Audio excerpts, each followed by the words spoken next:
удаагийн бичлэгээр би та бүхэндээ хэрхэн эрэгтэй хүнээр өөрийгөө харж хандуулах вэ? Хэрхэн болцоонд явахдаа тэр эрэгтэй хүнээр биелээ төлөвлөх вэ? За мөн тэр princess treatment-ийг хэрхэн эрэгтэй хүнээс авах вэ гэдэг талаар та бүхэндээ бүгдийг хуваалцах байгаа. Би хэдхэн өдрийн өмнө Бат Оргилийн эмэгтэй хүн юунд татагддаг вэ гэдэг бичлэгийг үзсэн. Энэ бичлэгийг болохоор Бат Оргил яг хувьслын биологийн үүднээс нь хүмүүст юу н тайлбарлаж өгсөн байсан.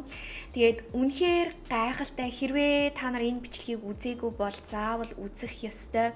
Түүнээс гадна яг эрэгтэй хүн хувьслын биологийн үүднээс эмэгтэй хүний юу хүсдэг, яагаад хүсдэг гэдгийг ингээд гоё баримттай номон дээр суурлаад ингээд тайлбарлаад өгсөн бүр үнэхээр гайхалтай. Өнөөдөр яг энэ бичлэг дээр суурлаад яагаад бид нар тэр princess treatment-ийг авах ёстой вэ? Өөрийгөө хайрлуулах ёстой вэ гэдэг талаас нь та бүхэндээ тайлбарлаж өгье. Хидо бол та нар ингээд хараад байх юм бол зарим эмэгтэй хүмүүстэй зүгээр эрэгтэй хүмүүнээр тижээлгээд хамаг юмаа төлүүлээд ингээд яваад идэг.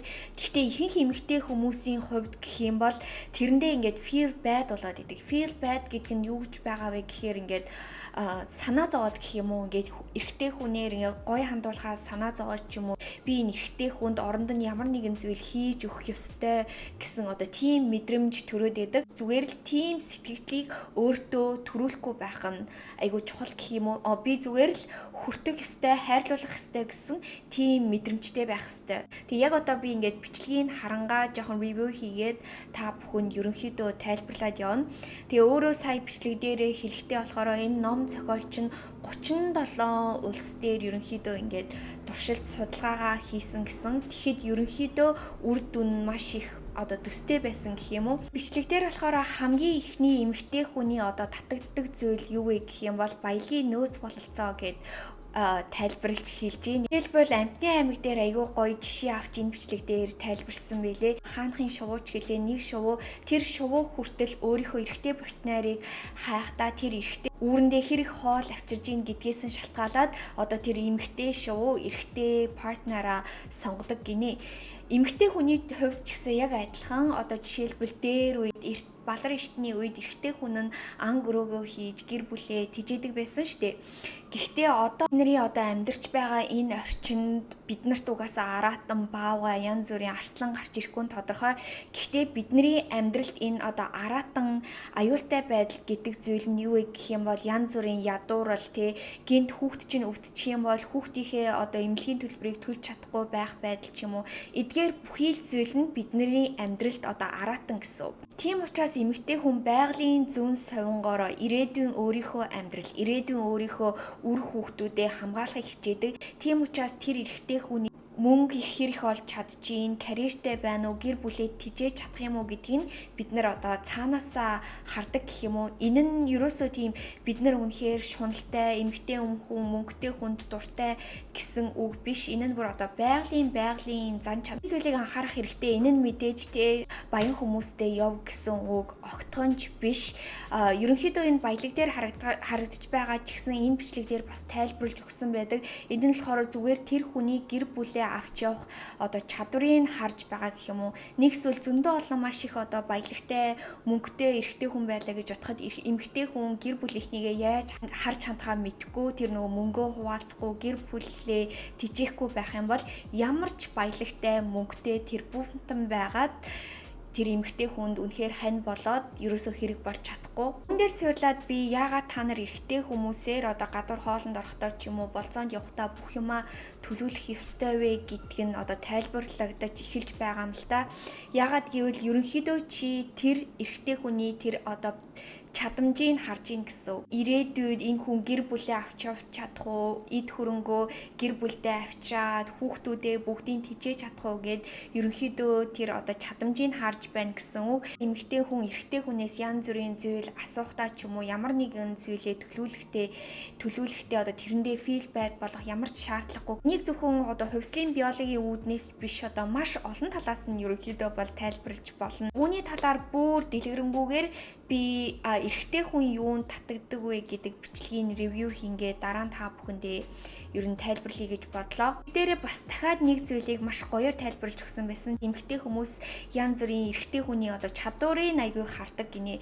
Магадгүй одоо чи нэг залуутай үерхдэг байлаа гэж бодъё. Тэр залуу чинь баялагийг бүтээгээгүй ч гэсэн тэр хүний одоо зан аран шин баялагийг бүтээх зан чадвартай бол жишээлбэл ерөөсөө залхуу биш өдөр болгон ажилдаг эсвэл янз бүрийн өөрийгөө хөгжүүлэх гэж хичээдэг тийм залуутай үерхэж байх юм бол ер нь бол ирээдүйд чинь арай гоё харагдана. Ягаад гэвэл ямар нэгэн зүйлд хичээл зүтгэлтэй хүн нь угаасаа амжилтанд хүрэх нь тодорхой байдаг. Тийм учраас зүгээр нэг одоо мөнгөтэй залуу хараад ийшээ тийшээ найгалзаад яваад байж болохгүй шүү охтуудаа. Магадгүй энэ бичлэгийг зарим нэгэн эрэгтэй хүмүүс үзээтэй айгүй их биднийг шүүмжилж магадгүй. Гэхдээ та нар ингэж бодоод үзээрэй. Эмэгтэй хүн ерөөсөө одоо шуналтай биш гэх юм уу? Жишээлбэл одоо ерөөсөө эд хөрөнгө мөнгө цуглуулдаггүй залхуу тэгээ нөө инэрэнгүү биш тийм эрэгтэй хүмүүс нь та нар ингэж бодох хэрэгтэй. Хэрвээ дээр үеийн байдалд аваачих юм бол нэг арслан гараад ирлээ гэж бодъё. Тэр үед тэр эрэгтэй хүн ямар ч хариуцлага хүлээхгүйгээр гэр бүлээ орхиод гүйжин гэсэн үг. Гэхдээ одоогийн бидний амьдралд тэр арслан байхгүй ч гэсэн хэрвээ янз бүрийн ядуурал маш гэр бүлд чинь хэцүү байдал ирэх үед тэр хүн ямар ч хариуцлага хүлээхгүй ерөөсөө мөнгө олохгүй залхуураад хүүхдэд хижээхгүй эхнэрээ хаяад яваад өгч гинэ л гэсэн үг. Тийм учраас бид нар эрэгтэй хүнээс харж байгаа асууж байгаа зүйл нь зүгээр маш энгийн байгалийн зүйл гэж ойлгож болно. Магадгүй энэ бичлэгийг зарим нэг эрэгтэй хүмүүс үзэнгүүд эрэгтэй хүнд айгүй одоо шудраг бус санагдаж магадгүй эрэгтэй хүн хамаагүй их ажиллах хэвээр байна. Эрэгтэй хүн гэр бүлээ тэжээх хэвээр байна. Яагаад эрэгтэй хүн та нар ийм их хариуцлага ногдуулаад байд юм бэ гэж зөндөө олон шүүмжлэл гарч ирдэг.